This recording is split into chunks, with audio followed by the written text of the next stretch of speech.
The prophet stories are amazing, are amazing. We like to hear the prophet stories, prophet stories. We like to hear the prophet stories, prophet stories. আসসালামু ওয়ালাইকুম আসসালাম। কেমন আছো তোমরা? আলহামদুলিল্লাহ, আমরা ভালো আছি। আমরা আপনার কাছে নবীদের গল্প শুনতে চাই। মাশাআল্লাহ, খুব ভালো কথা। মুসলিমদের জন্য নবীদের গল্প অনেক দরকার। আজকে আমরা নবী ইব্রাহিম আলাইহিস সালামের গল্প শুনব। তোমরা শুনবে তো? চলো তাহলে শুরু করি। বিসমিল্লাহ।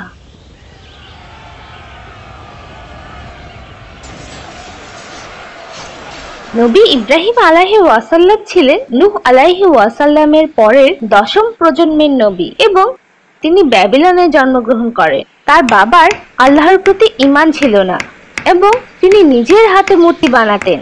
ছোটবেলা থেকেই আল্লাহ ইব্রাহিম আলাইহিস সালামের মনকে খারাপ চিন্তা থেকে রক্ষা করেন এবং তাকে প্রজ্ঞা দান করেছিলেন। 7 বছর বয়সে তিনি বড় কানওয়ালা এক অদ্ভুত মূর্তির ব্যাপারে তার বাবাকে জিজ্ঞেস করেন। তার বাবা উত্তর দেন, এটা দেবতাদের দেবতা মারদু, তার বড় কান তার গভীর জ্ঞানের প্রতীক। ইব্রাহিম আলাইহিস সালাম এ কথা শুনে হাসলেন। তিনি যত বড় হলেন মূর্তির প্রতি তার ঘৃণা তত বাড়তে লাগলো। ছোটবেলায় যখন তার বাবার সাথে মন্দিরে যেতেন এবং মূর্তিগুলোর সাথে মানুষের আচরণ দেখতেন, তিনি খুব অবাক হতেন, যেন মূর্তিগুলো তাদের কথা শুনে ও বুঝে। প্রথমে এটি তার কাছে মজার ছিল, কিন্তু পরবর্তীতে তিনি মানুষের এমন বোকামির জন্য খুব বিরক্ত হলেন। তিনি মনে করতেন আল্লাহ ওইসব মূর্তির চেয়ে অনেক বড়। আল্লাহ যে আছেন এটি ইব্রাহিম আলাইহিস সালাম কিভাবে জানতে পারলেন? ওহো, এর পেছনে মজার এক কাহিনী রয়েছে। এক রাতে ইব্রাহিম আলাইহিস সালাম একটি পাহাড়ে চলে গেলেন। তিনি আকাশ, তারা ও চাঁদের কথা ভাবছিলেন, যাদের মানুষ দেবতা মনে করত। কিন্তু তিনি মনে মনে প্রশ্ন করতেন, এগুলো কিভাবে ঈশ্বর হতে পারে? কখনো আমরা তাদের দেখতে পাই, আবার কখনো দেখতে পাই না। তিনি আল্লাহকে খুঁজছিলেন। একদিন আল্লাহ তাকে সত্য পথ দেখালেন। তিনি বুঝতে পারলেন যে একমাত্র আল্লাহই আমাদের সৃষ্টিকর্তা। ইব্রাহিম আলাইহিস সালামের নতুন জীবন শুরু হয়। তার একমাত্র কাজ ছিল তার লোকেদের সত্যের পথে ডাকা। তিনি তার বাবাকে ইসলামের পথে ডাকলেন, কিন্তু তার বাবা রেগে গেলেন এবং বললেন যে এসব কথা বন্ধ না করলে ইব্রাহিম আলাইহিস সালামকে শাস্তি দেবেন। আর বাবার মতো সবাই তার উপর রাগ করে ও হুমকি দেয়। ওহ, তারা খুবই খারাপ ছিল। এরপর তিনি কি আল্লাহর অস্তিত্ব প্রমাণের জন্য কিছু করেননি? হ্যাঁ, করেছিলেন। তিনি মূর্তি ভেঙে ফেলতে চাইলেন। একটি বড় অনুষ্ঠানের সময় যখন সব লোকেরা নদীর ধারে ছিল, তখন ইব্রাহিম আলাইহিস সালাম একটি কুঠার নিয়ে মন্দিরের সব থেকে বড় মূর্তি বাদ দিয়ে সব মূর্তি ভেঙে ফেলেন।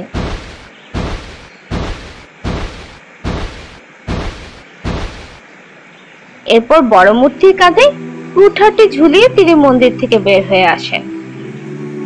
সবাই ফিরে আসার পর দেখলো যে সবগুলো মূর্তি টুকরো টুকরো হয়ে পুরো মন্দিরে ছড়িয়ে আছে। তারা ভাবলো যে ইব্রাহিম আলাইহিস সালাম এই কাজ করেছেন। তাই তারা তাকে মন্দিরে নিয়ে এসে জিজ্ঞাসা করলেন, তুমি কি আমাদের দেবতার সাথে এটি করেছো? ইব্রাহিম আলাইহিস সালাম বড় মূর্তিটাকে জিজ্ঞেস করতে বললেন, যেটি ভাঙেনি। তখন খারাপ লোকেরা তাকে বলল, তুমি জানো না যে এই মূর্তিগুলো কথা বলতে পারে না? তখন তিনি তাদের জিজ্ঞেস করলেন কেন তারা এই মূর্তিদের পুজো করে, যারা বলতেও পারে না, দেখতেও পারে না, এমনকি নিজেদের বাঁচাতেও পর্যন্ত পারে না। তারা নিজেদের ভুল বুঝতে পারলো, কিন্তু তাদের অহংকারের কারণে নিজেদের ভুল অস্বীকার করে। তারা ইব্রাহিম আলাইহিস সালামের দিকে তাকিয়ে চিৎকার করতে থাকে, একে পুড়িয়ে মারো, একে পুড়িয়ে মারো। কি? তারা সত্যিই তাকে পোড়াতে চেয়েছিল অনেক আগুনে? তাহলে সে মরে যাবে? আপনি কি সত্যি জানেন যে তারা তাকে মেরে ফেলতে চেয়েছিল? হ্যাঁ, কিন্তু আল্লাহর অন্য ইচ্ছা ছিল। লোকজন ইব্রাহিম আলাইহিস সালামের কথা শোনেনি, তাই তাকে শিকল দিয়ে বেঁধে রাখে এবং মেরে ফেলার চিন্তা করে। তারা অনেক রেগেছিল এবং ইব্রাহিম আলাইহিস সালামকে আগুনে ফেলে দিতে চেয়েছিল। তারা একটি বড় গর্ত করে, সেখানে অনেক কাঠ দিয়ে অনেক বড় আগুন তৈরি করে। এই আগুনের এত তাপ ছিল যে মানুষ এর কাছে দাঁড়াতেই পারছিল না। তখন তারা ইব্রাহিম আলাইহিস সালামের হাত পা বেঁধে তাকে এক বুদ্ধিতে বসিয়ে দেয়। তখন ফেরেশতা জিবরাইল তার কাছে আসেন এবং ইব্রাহিম আলাইহিস সালামকে জিজ্ঞেস করলেন, হে ইব্রাহিম, তুমি কি কিছু চাও? সে কি আগুন থেকে বাঁচতে চেয়েছিল? না, তিনি বলেছিলেন যে তিনি শুধু আল্লাহর সন্তুষ্টি চান। গুলতি দিয়ে ইব্রাহিম আলাইহিস সালামকে আগুনে ফেলা হয়, কিন্তু আল্লাহ তার নবীকে মেরে ফেলতে দেননি। তিনি আগুনকে আদেশ দিলেন ইব্রাহিম আলাইহিস সালামের জন্য ঠান্ডা ও নিরাপদ হতে। তারপর জাদুর মতো ঘটনা ঘটল। আগুন আল্লাহর আদেশ মেনে নিল ও ইব্রাহিম আলাইহিস সালাম এমন ভাবে আগুন থেকে বেরিয়ে আসলেন যেন একটি সুন্দর বাগান থেকে বেরিয়ে আসছে। তার মুখ ছিল উজ্জ্বল, এমনকি তার কাপড়ে কোনো পোড়ার দাগও ছিল না। লোকজন এটি দেখে হতবাক হয়ে গেল এবং বলল, কি আশ্চর্য, ইব্রাহিমের ঈশ্বর তাকে আগুন থেকে রক্ষা করেছেন। এই গল্পে দুটি শিক্ষা রয়েছে, কে বলতে পারবে? আমি জানি। আল্লাহ পরীক্ষা করে দেখেন যে তার প্রতি ইব্রাহিম আলাইহিস সালামের বিশ্বাস কত বেশি। আর দ্বিতীয়টি হলো আল্লাহ তার ক্ষমতা দেখান, যাতে সবাই বুঝতে পারে যে ইব্রাহিম আলাইহিস সালাম সত্যিই নবী ছিলেন এবং তার কথায় বিশ্বাস করে। একদম ঠিক, মাশাআল্লাহ। এরপর যখন ব্যাবিলনের রাজা নমরুদ এই ঘটনা শুনলেন, তখন তিনি অনেক রেগে গেলেন। তিনি ইব্রাহিম আলাইহিস সালামের সাথে সমালোচনা করতে চাইলেন, যাতে তিনি এটি প্রমাণ করতে পারেন যে তিনি খোদা এবং ইব্রাহিম আলাইহিস সালাম মিথ্যাবাদী। তিনি ইব্রাহিম আলাইহিস সালামকে জিজ্ঞেস করলেন, আপনার ঈশ্বর কি করতে পারেন যা আমি পারি না? তিনি বলেন, আল্লাহ জীবন ও মৃত্যু দেন। রাজা গর্ব করে বললেন, আমি জীবন ও মৃত্যু দিতে পারি। আমি কাউকে মেরে ফেলতে পারি, তাদেরকে রাস্তায় নিয়ে আসতে পারি, আবার মৃত্যুদণ্ড সাজাপ্রাপ্ত কাউকে ক্ষমা করে তাকে জীবন দান করতে পারি। ইব্রাহিম আলাইহিস সালাম বলেন, আল্লাহ পূর্ব থেকে সূর্য ওঠান, সে কি পশ্চিম থেকে উঠাতে পারবে? এই প্রশ্ন শুনে রাজা নমরুদ চুপ হয়ে যায়। সে খুব সাহসী এবং বুদ্ধিমান ছিল। হ্যাঁ, ঠিক বলেছ।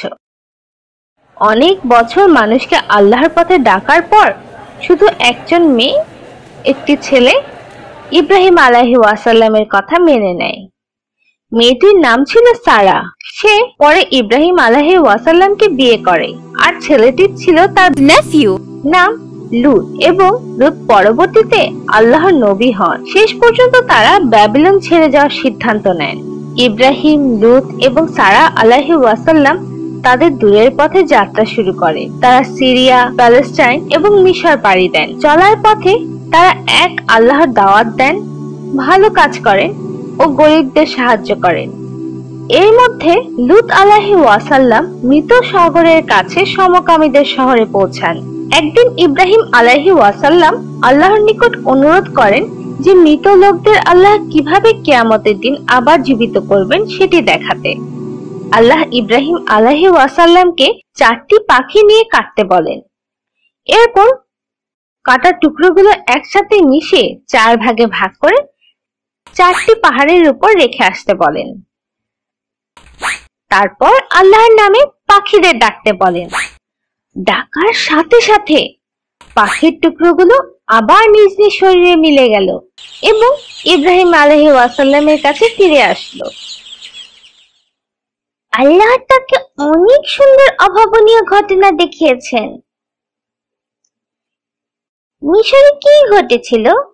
তখন মিশরে একটি খারাপ রাজা ছিল। সে নবীর স্ত্রী ক্ষতি করার চেষ্টা করে। রাজা সারা আলাইহিস সালামকে হাত দিয়ে ধরার চেষ্টা করেছিল, কিন্তু রাজার হাত শক্ত পাথরের মতো হয়ে গেল। তখন সে সারা আলাইহিস সালামকে অনুরোধ করে, আমার জন্য আপনার পালনকর্তার কাছে দোয়া করুন এবং আমি আপনার ক্ষতি করব না। আল্লাহ রাজাকে সুস্থ করার পর সে আবারও সারা আলাইহিস সালামকে ধরার চেষ্টা করলো। তার হাত আবার পাথরের মতো শক্ত হয়ে যায়। তখন সে বুঝতে পারলো যে তিনি কোনো সাধারণ মহিলা নন। তাই সে আবার সারা আলাইহিস সালামকে অনুরোধ করে তাকে সুস্থ করে দিতে।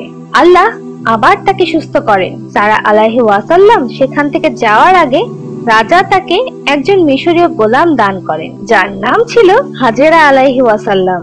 হাজেরা, তিনি তো নবীর দ্বিতীয় স্ত্রী ছিলেন এবং তিনি নবী ইসমাইল আলাইহিস সালামের মা, তাই না? হ্যাঁ, মাশাআল্লাহ, তোমরা তো গল্পটা জানো। কখন তিনি ইব্রাহিম আলাইহিস সালামের দ্বিতীয় স্ত্রী হয়েছিলেন?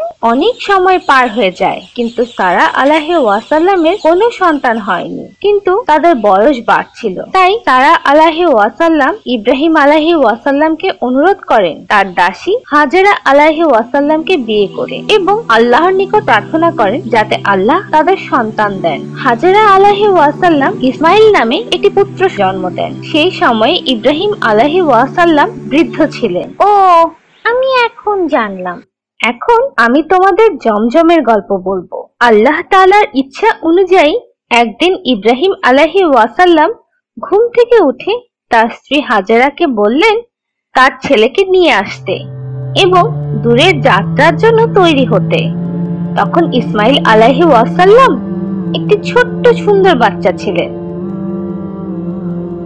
অনেক সময় চলার পর তারা আস-সাফা এবং আল মারওয়া পাহাড়ের কাছে এক মরুভূমিতে পৌঁছান, যে জায়গাতে কোনো ফল ছিল না, গাছ ছিল না, এমনকি কোনো পানিও ছিল না।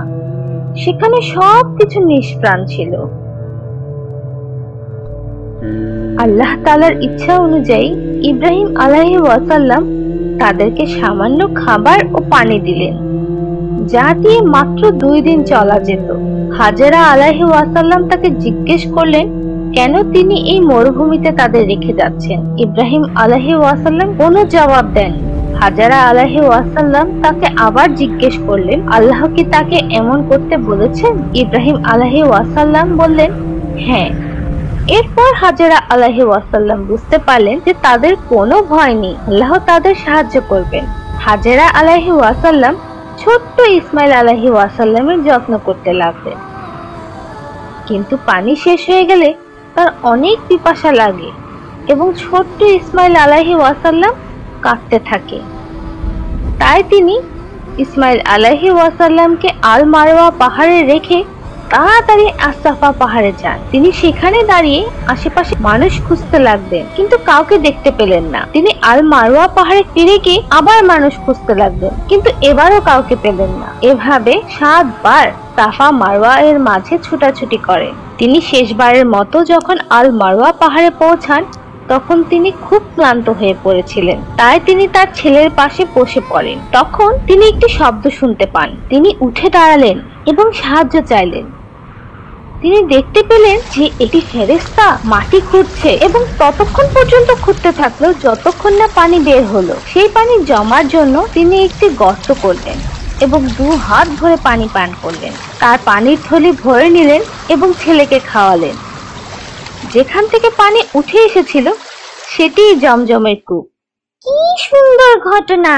কিন্তু তারা তো একা ছিল, নিশ্চয়ই ভয় পাচ্ছিল এবং তাদের বেঁচে থাকার জন্য যথেষ্ট খাবারও তো ছিল না।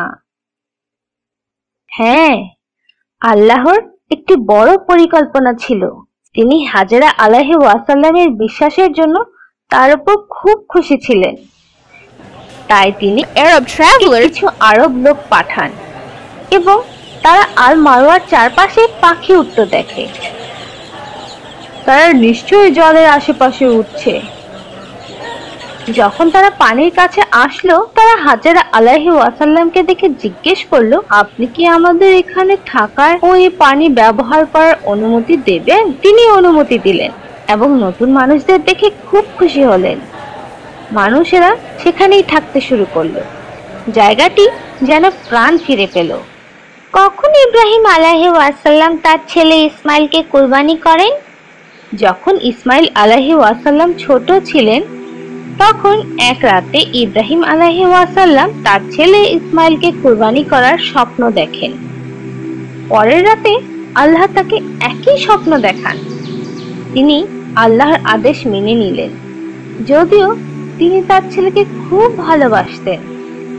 তিনি ইসমাইল আলাইহিস সালামকে তার স্বপ্নের কথা বলেন। তখন ইসমাইল আলাইহিস সালাম বলেন যে তিনি ধৈর্য ধরবেন এবং তার বাবাকে আল্লাহর আদেশ পালন করতে বলেন। পথে ইব্রাহিম আলাইহিস সালাম একটি ছুরি নেন এবং মিনা নামক একটি জায়গায় যান। শয়তান তখন তাদের কাছে আসে এবং তাদেরকে আল্লাহর আদেশ পূরণ করতে বাধা দেয়, কিন্তু তারা শয়তানের কথা না শুনে তাকে তাড়িয়ে দেয়। যখন তারা আরাফাতে আসে, তখন ইব্রাহিম আলাইহিস সালাম তার ছেলে ইসমাইল আলাইহিস সালামকে মাটিতে শুইয়ে দেন। তারপর তিনি ছুরি নিয়ে তার ছেলেকে কুরবানি করতে প্রস্তুত হন। তখন আল্লাহ তাআলা তাকে ডেকে বললেন, হে ইব্রাহিম, তুমি তো স্বপ্নকে সত্যি করেছ। তারপর আল্লাহ তাআলা তার প্রিয় নবী ইব্রাহিম আলাইহিস সালামকে তার পুত্র ইসমাইল আলাইহিস সালামের পরিবর্তে একটি পশুকে কুরবানি করার আদেশ দেন। ছোট্ট ইসমাইল আলাইহিস সালামের আল্লাহর উপর অনেক বিশ্বাস ছিল, এজন্যই তিনি একজন নবী হয়ে ওঠেন। আমিও তার মতো বিশ্বাস করতে চাই।